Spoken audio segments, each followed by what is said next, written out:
Hello friends. आज एकाएक करीबन 2 बजे के आसपास बैंक निफ्टी स्टॉक्स के अंदर एक जबरदस्त तरीके की बिकवाली देखने के लिए मिली। और देखिएगा, मैं आपको बैंकिंग स्टॉक्स के बारे में शुरू से ही जो है आगाह करता भी रहा हूँ, और मैं अपनी वीडियोस के अंदर जो है उनके फाइनेंशियल से संबंधित बातें भी आपको करता रहा हूँ। देखिएगा, मैं आज इस चर्चा को आपके साथ शुरू करूं उससे पहले मैं आज आपको सुबह की ट्रेडिंग सेशंस के बारे में जानकारी देना चाहूँगा। तो सुबह 9:15 बजे तो मेरी जो लिस्ट है जिसके अंदर मैं सारे शेयर्स डाल के रखे हुए हैं, यानी कि जो वॉच लिस्ट है, तो जो टॉप 3 शेयर्स थे, तो जब मैं उन टॉप 3 शेयर्स को देखने लगा तो पता चला कि फार्मा इंडेक्स जो है वो लीड कर रहा है आज। और जैसे ही फार्मल इंडेक्स को खोल के देखा तो डॉक्टर रेड्डीज जो है टॉप गेनर था, और भी जो फार्मा के शेयर्स थे पिरामल को छोड़ के बाकी सभी पॉजिटिव टेरिटरी में काम कर रहे थे। और उसी समय पर जो मेरे फ्रेंड सर्कल के अंदर जो लोग हैं, तो मैंने उनको तुरंत ही बोला कि देखिएगा, आज बैंकिंग स्टॉक्स गए।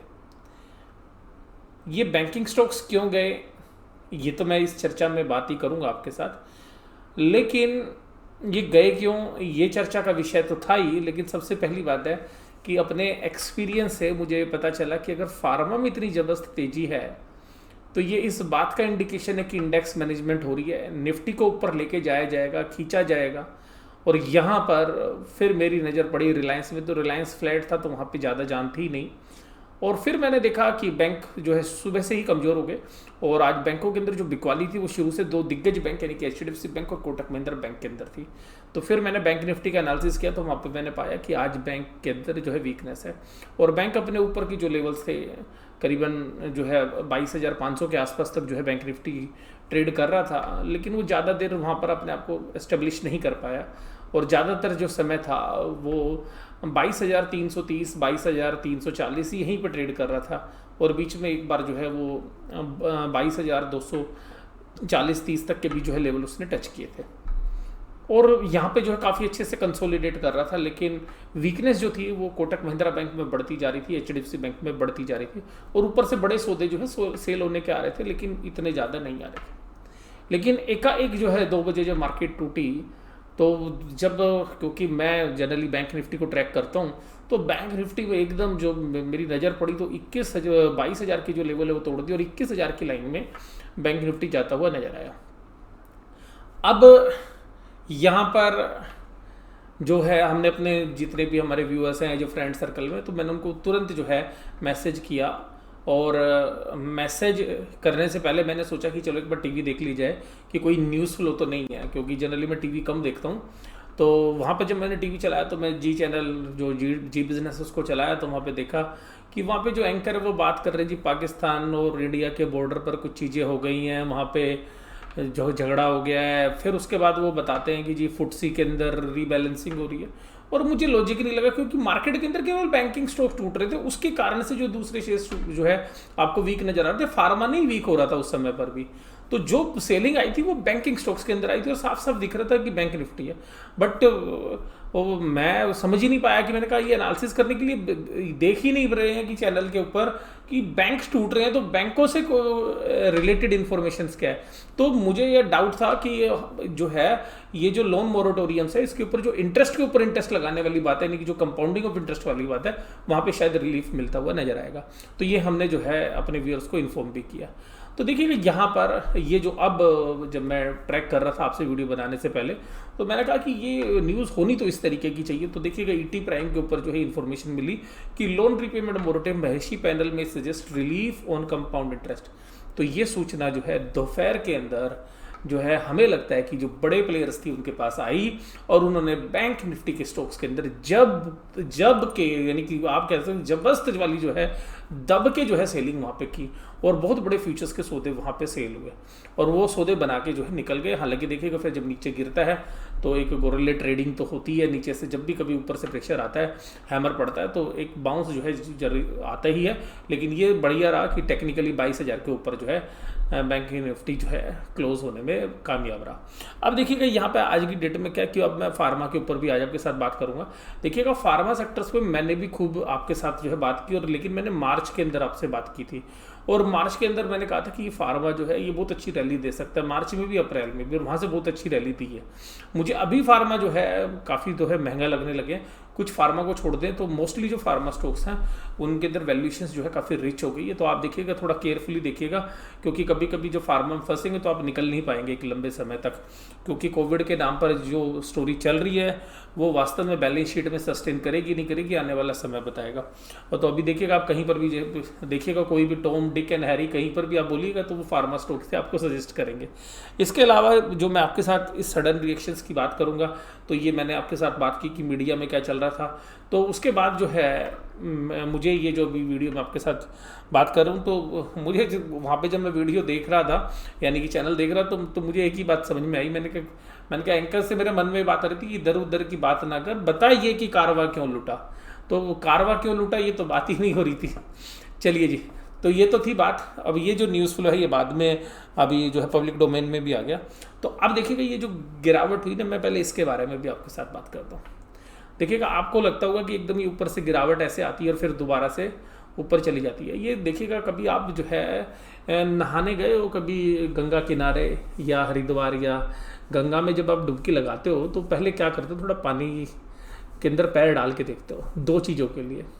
एक तो कि वो ठंडा कितना है, और दूसरा उसमें गहराई कितनी है। आप किसी नदी में भी अगर आप ऐसे जाएंगे तो आप ये दो चीज़ें जो हैं चेक करते हैं। और मैं अपने ट्रेडिंग एक्सपीरियंस में या जो इन्वेस्टमेंट की और जो मैं प्लेटफॉर्म जो है देखता हूँ BSE NSE का, स्पेशली मैं बैंक निफ्टी को जो है काफ़ी क्लोजली ट्रैक करता हूँ, तो मैं ये देखा मैंने अपने एक्सपीरियंस में कि जब भी कभी कोई गिरावट आती है तो सबसे पहले जो बड़े प्लेयर्स हैं वो पहले पैर डाल के देखते हैं कि कितना ठंडा पानी है और कितनी गहराई है। तो ध्यान रखिएगा, वो लोग जो है आज उन्होंने जो सेलिंग की है वो तो एक जस्ट जो है वो चेक करने का तरीका होता है। अगर उनको आज लगी होगी स्ट्रेंथ है नीचे, तो वो शायद शॉर्ट पोजीशन नहीं बनाएंगे। तो वो एक बार लेके ना चेक करते हैं मार्केट को, ऊपर से लेके ऊपर आके शेयर्स को तोड़ के देखते हैं कि हाँ नीचे वाले के अंदर कितना दम है, यानी कि बुल्स के अंदर कितना दम है। तो ये मार्केट के अंदर अक्सर ये इस तरीके की चेकिंग होती है। ट्रेडर्स तो बड़े जो ऑपरेटर्स हैं वो इस तरीके से चेक करते हैं कि नीचे मार्केट में डेप्थ कितनी है, तो एक बार वो नीचे तक डुबो के देखते हैं और तब इस तरीके का जो है गेम करते हैं। और कभी कभी जो ऑप्शंस के प्रीमियम होते हैं उनको भी एडजस्ट करना होता है, तो इसलिए भी होती है। तो ध्यान रखिएगा, यहाँ पे जिनके भी लीवरेज पोजीशंस होती हैं वो तुरंत कट जाती हैं।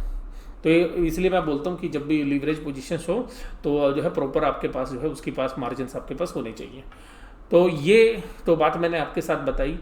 अब ये बात है कि जो लोन रीपेमेंट मोरेटोरियम में जो महर्षि पैनल है जो सजेस्ट कर रहा है, गवर्नमेंट की जो कमेटी है, ये ऐसा लग रहा है कि जो इंटरेस्ट के ऊपर इंटरेस्ट बैंक डिमांड कर रहे हैं शायद वो बैंकों को नहीं मिलेगा। तो मैंने अपनी पिछली वीडियोस के अंदर भी आपके साथ इससे संबंधित बात की थी कि ये जो है गवर्नमेंट को बियर करना चाहिए, बैंकों को नहीं। लेकिन देखिएगा, मुझे ऐसा नहीं लगता कि गवर्नमेंट अब इस पोजीशन में है कि ये इसको बियर करेगी। हालांकि देखिएगा, जो लॉकडाउन की वजह से या मोरेटोरियम था वो गवर्नमेंट के एक्शंस की वजह से था, कोविड-19 की वजह से। लेकिन अभी देखिएगा उस ब्याज के ऊपर ब्याज मांग रहे। देखिएगा, आप इस कंसेप्ट को समझ लीजिएगा। पहले मान लीजिएगा आपके पास 2 लाख रुपए का क्रेडिट कार्ड का लोन था और आपका 5 महीने आपने मोरेटोरियम यूज़ किया, तो 5 महीने का जो इंटरेस्ट है वो 3% मान लीजिएगा महीने का लेते हैं। तो आप देखिएगा, मैं दोबारा से आपको समझा रहा हूँ, मान लीजिएगा आपके पास 1 लाख रुपए का 2 लाख रुपए की उधारी थी आपकी और 3% है, तो आपके 6-6 हज़ार रुपये हर महीने का इंटरेस्ट बन गया। तो जो अगले महीने का जो इंटरेस्ट है, पहले महीने का बना 2 लाख का, 3% 2,06,000। तो अब बैंक ये कह रहे हैं कि 2,06,000 के ऊपर अगले महीने जो इंटरेस्ट कैलकुलेट करेंगे 2 लाख पे तो करेंगे और जो 6,000 पहले महीने का ब्याज बन गया उस 6,000 का जो है 3% जो है अगले महीने का ब्याज लगाएंगे। 3% महीने का नहीं कि साल का 36%। अब यहाँ पे ये जो मामला सुप्रीम कोर्ट में गया वो ये कह रहे हैं कि जो 2 लाख रुपए है उसका आप सिंपल इंटरेस्ट निकाल लीजिएगा बजाय कि इंटरेस्ट के ऊपर इंटरेस्ट लगाने का। तो यहाँ पर जो है ये महर्षि पैनल शायद जो है ऐसा सुनने के लिए आ रहा है, या जैसे आप मीडिया रिपोर्ट भी देख रहे हैं कि महर्षि जो पैनल है वो शायद रिलीव देंगे। ये पुराने CAG हैं, तो control and auditor general of India. तो अब देखिएगा यहाँ पर अब इसकी वजह से क्या असर पड़ने की बात हो रही है। Brokerage firm Equirus estimate that the waiver of interest will cost banking system 2.1 lakh. तो देखिएगा, ये जो वेवर है ये तो मुझे नहीं लगता कि होगा, तो इतना बड़ा तो नहीं पड़ने वाला बैंकों पे, इसकी तो चिंता मत करिए आप। मैं आपको यही कहूँगा कि ये जो है इसकी तो चिंता नहीं करनी चाहिए। लेकिन जो दूसरी चिंता है बैंकों के लिए वो ये है, ये तो नहीं है 2.1 लाख, लेकिन ये जो 15,000 करोड़ के आसपास का जो है वेवर ऑफ कंपाउंड इंटरेस्ट, इसकी वजह से बैंकों को 15,000 करोड़ के आसपास का नुकसान हो सकता है। तो मुझे ऐसा लगता है कि इस चीज़ की जो है भनक किसी बड़े ऑपरेटर्स को थी, जिसकी वजह से जो है ये बैंकिंग शेयर्स के अंदर बिकवाली हुई। और देखिएगा ये जो committee headed by the former controller and auditor general of India Rajiv Mahrishi में suggest some relief on compound interest payment during 6 month loan moratorium ended on 31 August. तो देखिएगा अगर ये यहाँ पे वेवर की बात होती है और तो बैंकों को एक झटका लगेगा। हमें लगता है कि यहीं पर जो है बड़े प्लेयर्स ने जो है गहराई नापने की कोशिश की थी मार्केट के अंदर। और ये देखिएगा ये वो कैंडल है जहाँ पर आपको सारी बात समझ में आएगी जब दिन के दौरान जो है ये सेलिंग हुई थी। ये एक दिन का चार्ट है, 5 मिनट के चार्ट पे मैं आपको ये सारी चीज़ दिखा रहा हूँ। तो 5 मिनट के चार्ट में देखिएगा पूरी की पूरी कैंडल रेड है, उसके बाद एक ग्रीन कैंडल बनी और फिर एक और रेड झटका लगा। और देखिएगा जो बैंक निफ्टी 21,800 तोड़ के भी 21,700 की लाइन में गया। हालांकि फिर देखिएगा कोई न्यूज़ मीडिया में नहीं आई, तो यहाँ से जो है बाउंस बैक भी करेगी। और मैंने आपको बताया भी था जब ऐसी गिरावट आती है तो बड़े प्लेयर्स जो है गहराई, पानी कितना ठंडा है या गर्म है, उन सब चीज़ों को वो चेक करते हैं, कितना वॉल्यूम है, कहाँ तक बायर बैठा हुआ है, कितनी स्ट्रेंथ है, नीचे से ऊपर उठ के आ सकता है या नहीं आ सकता है। तो इसका जो असर है वो हमें भी शायद अगले हफ्ते जो है देखने के लिए मिलेगा, जैसा भी उन्होंने चेक किया होगा उसके हिसाब से। हालांकि देखिएगा ये वीकनेस है वो साफ साफ जो है बैंकिंग स्टॉक्स में देखी जा सकती है। और मैं आपको इस बात से हमेशा अवगत भी कराता रहूँ कि बैंकिंग स्टॉक्स वीक हैं। अगर आप 1 घंटे के चार्ट पे देखेंगे, यानी कि बहुत ही शॉर्ट टर्म चार्ट होता है ये, इसमें सारे सिग्नल स्ट्रॉन्ग सेल किए हैं बैंक निफ्टी के अंदर। अगर आप इसके बाद अगर 1 दिन का चार्ट देखेंगे, मान लीजिएगा अगर आप चार्ट को हर रोज प्लॉट करें, यानी कि 1 दिन का ओपनिंग क्लोजिंग और उसके बाद अगर आप प्लॉट करें, तो उस चार्ट को बोलते हैं 1 डे का चार्ट। तो 1 डे के चार्ट पे भी देखिएगा सारे स्ट्रॉन्ग सेल्स है बैंक निफ्टी के अंदर। इसके बाद अगर आप 1 हफ्ते का यानी कि 7 दिन की एक कैंडल बनाएं, यानी कि 7 दिन का ओपनिंग क्लोजिंग और हाई, अगर उसको अगर आप यूज़ करके बनाएं तो देखिएगा यहाँ पे भी 92% जो मूविंग एवरेज है वो स्ट्रॉन्ग सेल दिखा रही है, बाकी जो है न्यूट्रल दिखा रही है। तो आप ये कह सकते हैं कि न्यूट्रल है। और अगर आप मंथली चार्ट देखिए, अगर पूरे महीने का चार्ट बनाए तो यहाँ पर भी सेल नज़र आ रही है। और ये देखिएगा ऐसा नहीं है कि टेक्निकल्स अपने आप बन रहे हैं, टेक्निकल्स इस बात को बता रहे हैं कि वास्तव में उनके अंदर एक सिस्टमेटिकली जो है प्रॉब्लम्स हैं। रास्ता आसान नहीं है बैंकों के लिए, क्योंकि मोरेटोरियम के बाद भी जो रिकवरी है और इनके पास जो है इनको अंदर की इन्फॉर्मेशन भी होती है। तो देखिएगा जो क्रेडिट कार्ड के ड्यूज थे वो अब इनको रिकवर हो रहे हैं नहीं हो रहे हैं, वो सारे बड़े जो प्लेयर्स हैं, बड़े ऑपरेटर्स हैं, वो सब कुछ पता रखते हैं। तो उनके पास सूचनाएं ज़्यादा होती हैं और उसकी वजह से जो है टेक्निकल्स पे भी वही चीज़ें आती हैं जो उनको पता है, तो उसी के हिसाब से फंडामेंटल्स जो है वो क्रिएट हो रहे हैं। और अगर आप डाउ जोन्स को भी देखेंगे तो डाउ जोन्स भी जो है ऊपर से कोई कन्विंस नहीं कर रहा है ऊपर की तरफ जो है बुल्स वाली रैली के लिए। और इसी तरीके का जो सेम पैटर्न है वो अब यहाँ पे भी देखिएगा। तो ऑपरेटर्स क्या है कि फार्मा को ही खींचने पे लगे हैं, क्योंकि सारे शेयर्स जो है अपना लगभग ओवर वैल्यूएशंस की तरफ पहुंच गए हैं और फार्मा के अंदर एक तेजी है, एक यूफोरिया है, तो इसलिए जो है फार्मा के स्टॉक्स में जो है तेजी खींचने की कोशिश करते हैं। तो अभी हमें ऐसा लगता है कि यहाँ पर जो है एक इतनी बड़ी रैली के बाद जो है एक बार प्रॉफिट बुक जो है बड़े प्लेयर्स कर सकते हैं यहाँ पे, और उसका जो है अंदेशा मुझे भी है थोड़ा। तो हो सकता है कि आपको आगे आने वाले समय के अंदर एक प्रॉफिट बुकिंग वाला जो है माहौल देखने के लिए मिल सकता है।